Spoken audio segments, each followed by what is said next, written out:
صدر اوباما کی جانب سے گزشتہ مہینے کے آخر میں امریکہ کی قومی سلامتی کی حکمت عملی کی جو نئی دستاویز سامنے آئی ہے، اس میں فوجی وسائل کے غیر ضروری استعمال کو امریکی فوج اور امریکی قوم پر اضافی بوجھ سے تعبیر کرتے ہوئے سلامتی، خوشحالی، اقدار اور عالمی ہم آہنگی کو قومی سلامتی کی حکمت عملی کی ترجیحات قرار دیا گیا تھا، اور ہلری کلنٹن اس کی تائید کرتی ہیں۔ Defense, diplomacy and development were not separate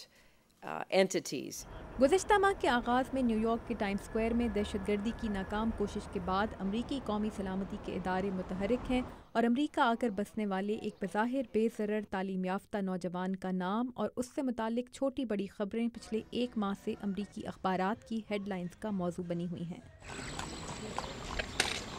امریکی اخبارات جہاں پشاور اور کراچی کے گلی کوچوں میں فیصل شہزاد کے ذہن کی کایا پلٹ کی کہانی تلاش کر رہے ہیں، وہاں انہی اخبارات میں ایسے امکانات کی بازگشت بھی سنی جا رہی ہے جن میں پاکستان میں دہشت گردوں کے ٹھکانوں پر امریکہ کی یک طرفہ کارروائی کی بات کی گئی ہے، مگر امریکی ماہرین ایسے خدشات کو بے بنیاد قرار دیتے ہیں۔ I think it's difficult because if the camps are operating in Pakistan. میرے خیال میں یہ مشکل ہے، اگر دہشت گردی کے کیمپ پاکستان میں کام کر رہے ہیں تو وہ پاکستان کی حدود کے اندر ہیں، اس میں یقیناً پاکستان کی خود مختاری کا معاملہ آتا ہے۔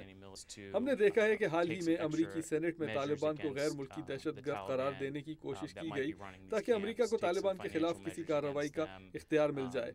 لیکن یہ بہت پیچیدہ معاملہ ہے۔ امریکہ کے لیے یہ آسان نہیں ہوگا کہ وہ پاکستان میں جہادی کیمپوں کو ختم کرنے کے لیے کوئی براہ راست کردار ادا کر سکے۔ Have a direct role in disrupting these camps.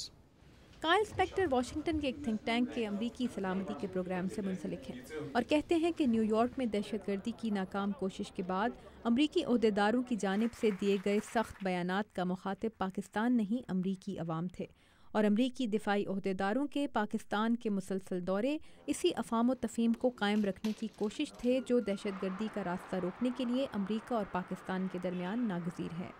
Right before she made that statement, she also made a statement about how much secretary Clinton نے اس سے پہلے کئی بار یہ بھی کہا تھا کہ پاکستان نے امریکہ کے ساتھ کتنا زیادہ تعاون کیا ہے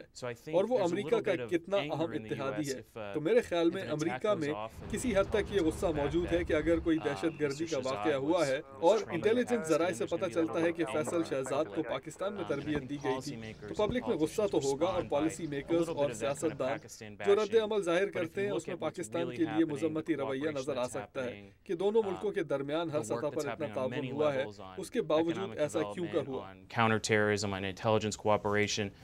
امریکہ میں پاکستان کی سابق سفیر ملیحہ لودھی اتفاق کرتی ہیں کہ سیاستدانوں کے منفی بیانات بعض اوقات اندرونی دباؤ کا نتیجہ ہوتے ہیں، مگر ان کا کہنا ہے کہ امریکی عہدیداروں کے بیانات اگر پاکستانی عوام کی دل شکنی کا باعث بنے تو یہ پاک امریکہ تعلقات کے لیے مثبت صورتحال نہیں ہوگی۔ یہ ایک کاؤنٹر پروڈکٹیو اپروچ ہے، اس سے تعاون نہیں ملتا کسی ملک سے، اس سے بلکہ الٹا اثر ہوتا ہے کہ اس ملک میں جو ماحول ہوتا ہے وہ نیگیٹو ہو جاتا ہے، وہ پازیٹیو اور مثبت نہیں رہتا۔ تو جب تک ماحول مثبت نہ ہو، میں سمجھتی ہوں کہ تعاون لینا کسی بھی ملک سے بہت ہی مشکل ہو جاتا ہے۔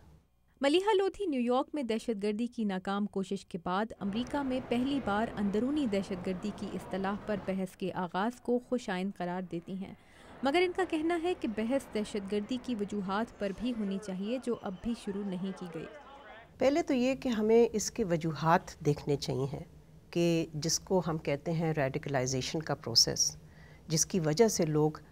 وائلنس کی طرف جاتے ہیں اور اس قسم کے سخت ایکسٹریم قسم کے میجرز اور لوگوں کو، انوسنٹ لوگوں کی جانیں لینا، یہ کیوں ہوتا ہے؟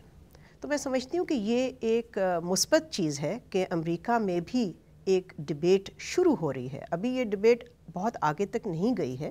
اس لیے کہ وجوہات کی طرف ان کا رجحان نہیں رہا ہے۔ دہشت گردی کے خلاف لڑائی میں ڈرون طیاروں کے استعمال پر پہلی مرتبہ اقوام متحدہ کی جانب سے آواز بلند کی گئی ہے، اور امریکی دفاعی ماہرین اب ہوم گرون ٹیرر یا اندرونی دہشت گردی کے نئے خطرے کو بیرون ملک سے آنے والے دہشت گردوں کے مقابلے میں امریکہ کے لیے زیادہ بڑا خطرہ قرار دے رہے ہیں۔ ایسے میں ملیحہ لودھی کہتی ہیں کہ دہشت گردی کے خاتمے کی حکمت عملی اگر دہشت گردی میں اضافے کا سبب بن رہی ہے تو اس کا مطلب یہی ہو سکتا ہے کہ حکمت عملی میں تبدیلی کے بارے میں سوچنے کی ضرورت ہے۔ تابندہ نعیم، اردو VOA، واشنگٹن۔